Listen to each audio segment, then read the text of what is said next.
Welcome back. Today we're going to be talking about who are the best players in the Premier League so far this season and who are the best players going into game week 7. I'm going to be ranking the top 15 players, but let me know in the comments who are your top 15 players and let me know who you have at number 1 because you're going to be shocked who I have number 1. Without further ado, let's look at the bottom of our tower because it's time for top of the tower. At the bottom, we've got Virgil van Dijk, Konate, Alisson, Gravenberch, and Ollie Watkins. The 4 key players here that we're going to be talking about are the 4 Liverpool players. Liverpool have been having a very brilliant season. Top of the table so far. They've only conceded 2 goals. They've scored 12 with a brilliant goal differential of 10 goals so far. They're keeping Man City at bay and really making this title race very, very competitive now that we've got Arsenal, Chelsea, Liverpool, and Man City all in this race. But how are Liverpool doing it? I think it's these 4 players that are really helping this team build off a strong defense and allow their offensive players to really shine in Mohamed Salah, Luis Diaz, and Jota's even getting involved up there as well. But without further ado, let's start at Alisson. Alisson has kept a brilliant save percentage at 84.6% this season. He's got the most clean sheets in the league at 3, and he's been absolutely brilliant distributing the ball at an 80% clip, which is brilliant for him. He is helping give Liverpool a very strong, secure base so that they do not need to worry about what is going on offensively during the game, and they know that they have time to figure it out because they know that he's going to be a brick wall for him.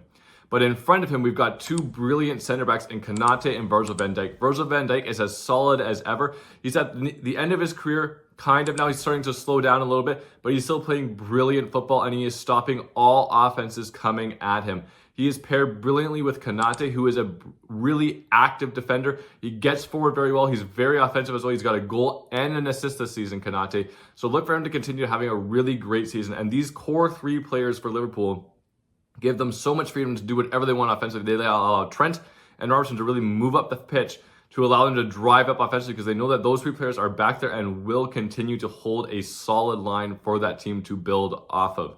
Then we can talk about Gravenberch, who is the connective tissue of this Liverpool team. He helps run that midfield with Alexis McAllister, and he's played it absolutely brilliantly. He can bring the ball from the center backs to the forwards. He is that connective tissue, like I said before. He allows for the forwards to really stay up there, kind of poach a little bit better, and he can really move the ball forward to them. He gets the ball from the center backs, moves it to the forwards, and as a result of that, their offense is easily able to flow that way. He provides brilliant stability defensively as well. When teams are coming back, he's a brilliant defender. He wins lots of duels. He gets lots of tackles in place, and he is a solid center defensive mid for them. He allows so much freedom for every other player on that pitch. So these 4 players are really the 4 players that we need to focus in on for Liverpool's continued success going forward on the defensive side. If they can continue not conceding goals at the rate that they are not conceding, I can really see them winning this league and winning the title based off of this defensive play. But let's also look at Ollie Watkins here, who's the 5th player on our tower. He has also had a brilliant season so far. Ollie Watkins has 6 goal contributions so far, which is brilliant for him. He's averaging about 1 a game, which is fantastic. But things with Ollie Watkins is he got off to a slow start of the season, but he's really starting to come back into his own now, putting balls in the back of the net, helping Aston Villa really be that team that could maybe challenge for Champions League place this year, maybe really push teams, really help England and Europe to maybe get that 5th Champions League spot. He is going to be absolutely vital for them. He needs to continue firing. He is very active up front, and something I really like to see from him is his mobility. He makes those runs. He makes those runs pulling defenders out of position, which allows players like John Duran to really get goals as well. But because he's really pulling players out of position, it allows Aston Villa to really set up their whole offensive scheme as well, because center backs are not in position, so other players are more free to move offensively as well. Ollie Watkins is a brilliant striker. Look for him to continue having a great season so far, and I really look for him to build off of this and look for him to be up near the top of the goal scorers this season. But on our second row, we've got 4 players on this row on our tower. We've got Saliba, Son, Diaz, and Nicholas Jackson. 4 brilliant players, but let's talk about each one of them individually. So let's look at Son.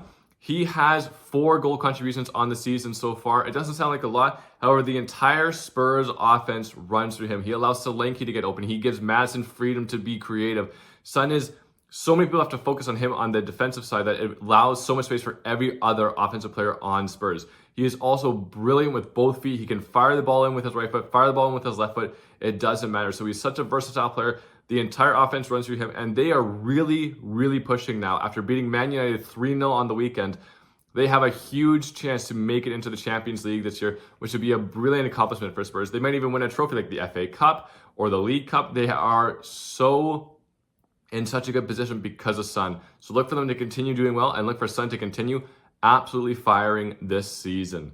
We then can look at William Saliba. Saliba has been a brilliant defender so far. He's won 35 duels, winning 66% of duels that he enters into, and he's kept 3 clean sheets for Arsenal, which has been brilliant for them. If Arsenal can continue to play strong defense based off Saliba, allowing Gabriel to be more free-flowing, get up on the offensive side, get there for the corners, get goals in that way, it really allows for Arsenal to really build off of him because he can provide so much stability on the defense. Again, like with Liverpool, it allows all the forwards to kind of do whatever they want up front so they don't need to track back as much, allowing for this to really be a great Arsenal side.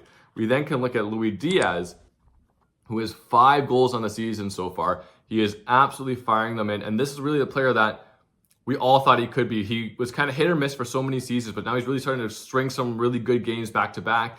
He's really unplayable. He can move the ball really quickly. He moves so fast on the offensive side that it doesn't give defenses a lot of chances. He's so versatile, but he's a really strong attacking threat. He's a poacher. He wants to put the ball in the back of the net. So don't look for him to get too many assists this season, but look for him to really start pumping this ball in the back of the net. He could be a 20-goal scorer this season. I do not doubt it.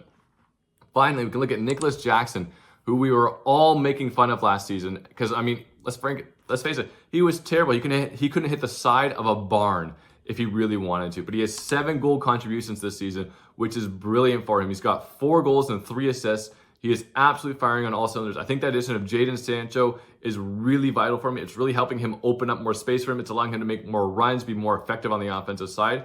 And we see that the relationship with Cole Palmer is getting a lot better, that him and Cole Palmer are getting along a lot more, which is really important. But this is really scary for the rest of the league. If Chelsea can put it all together with Nicholas Jackson putting the ball in the back of the net, Cole Palmer firing on all cylinders, and Jadon Sancho really helping move the ball up the field and create space for other players, Chelsea are going to be very dangerous. They could win the league. I really do doubt it, but I cannot see them finishing below a Champions League spot this season. I really think that they will do it.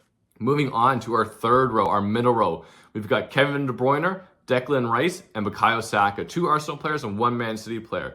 Let's talk about De Bruyne first. De Bruyne is overall one of the best players in the Premier League for the past 5 seasons, in my opinion. He is absolutely brilliant, and he's the reason that Man City have won so many titles, which is why he's so high up on the list, because this season has not really been that good. He's not really been firing, and as we can see it, Man City have not got off to the greatest start. You know, they drew against Arsenal. They just drew against Newcastle on the weekend, which I did predict if you watch my predictions video. And really, Man City, without Kevin De Bruyne firing all cylinders, are brutal. They are not a good team in comparison to how they are before. They're not unbeatable. They're still a fantastic team, but without Kevin De Bruyne really firing, they look anemic compared to what they are. So he's really the tissue that allows for their whole team to excel. And without Kevin De Bruyne firing all cylinders, look for Man City to really struggle this season to actually win the title. I still predict them to finish first or second, but look for them to struggle to win the title if Kevin De Bruyne is not firing on all cylinders. Then we can look at Declan Rice, who is the engine for this Arsenal team. Like Gravenberch, he is the connective tissue for the team. He helps move the ball from the back to the forward, but most importantly, he runs the midfield. When he is in that midfield, Arsenal are so secure. They know that they can go up offensively. They know that they are safe defensively. They can do whatever they want with him in the midfield. He anchors that whole position and he owns it. He moves the ball well. He moves himself well. He gets in the right positions, and he is an absolute force to be reckoned with in that midfield. Declan Rice, with Rodri being out for the whole season, will definitely take that top spot as the best center mid in the entire league. I don't doubt it. Then maybe like Bukayo Saka, who's 5 assists on the season. He's been really doing well, really allowing for this offense to flow, and he's been really taking a backseat when it comes to scoring goals, but he's been really helping open up the offense with his assist play, and he's been doing extremely well. But honestly, if you talk about him overall, he's probably one of the best England youth players that we've had in a long time. Cole Palmer is definitely way up there as well. Phil Foden was, but Phil Foden's been very rusty this season. He just scored on the weekend, Phil Foden, against Slovan Bratislava. Not really a huge accomplishment, but Bukayo Saka is by far really making that gap between him and Foden a lot larger. So look for Saka to really continue firing on this season. We can hope he can stay healthy, because if he does, he is the best player in his position in the Premier League, no doubt about it. Maybe Salah's a little bit better, but I think Saka really offers a lot as well. Now we can look at the second tier to the top on our tower. We've got Mo Salah, who we just talked about, and Erling Haaland, 2 brilliant players who are absolutely insane offensively. If you look at Salah first, he's got 8 goal contributions on the season, 4 assists and 4 goals. He is playing absolutely brilliantly. This might be the last season we ever see him in the Premier League. I really hope not. He might be going to Saudi Arabia. Maybe he wants another big money move somewhere else. But I think if he can stay at Liverpool for longer, we are absolutely blessed to have him in this league. He is brilliant, and he might carry Liverpool to this title. I would love to see it. I just don't want to see Man City win it again.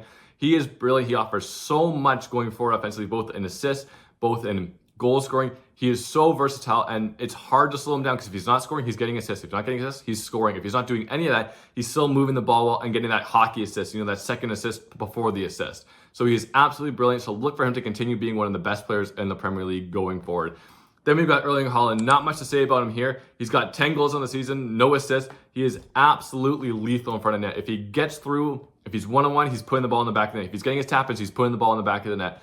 Other than that, I'm not really been impressed with Erling Haaland. He doesn't really do much else other than just tap the ball in the back of the net or get through one-on-one, which he's the best player in the world at doing it. So that's why he's got to be number 2 on this list. But overall, I don't see him as one of the greatest footballers of all time because when you look at it, I mean, Mikel Antonio could tap all those balls in. Mikel Antonio, if he was through one-on-one, would put all those balls in the back of the net too, right? He just gets the opportunities, and he's the best at getting those opportunities. So I still think he's one of the best players in the Premier League with 10 goals. But up top, it's got to be Cole Palmer. He is absolutely brilliant. Unlike Erling Haaland, he gets goals and assists, and he's been firing on all cylinders. He's got 4 assists and 6 goals, I think, so far this season. I could be wrong, might be a little bit of a different ratio, but he's got 10 goal contributions on the season. He is a force to be reckoned with. He will be the best England player within the next 5 years. I can almost guarantee it. He may be one of the best players in the world in the next 5 years, for sure, because he's absolutely firing on all cylinders. He might be the sole reason why Chelsea get the Champions League spot this year, and he might be the sole reason why Chelsea have a shot at winning the title. Right now, he's moving the ball well. He's moving himself well. He has that lethal goal-scoring threat that I think Chelsea have been really needing for such a long period of time. And because he's doing that, the defenses are really focusing on him. So Jadon Sancho, we've got players like Nicholas Jackson, who's also on our list, that are getting really open, more open space because of how absolutely lethal he is. He is fantastic, and look for him to be the best player in the Premier League by the end of the season. I don't doubt it. I think he is absolutely brilliant, and we are so lucky to be watching such a great player in our Premier League.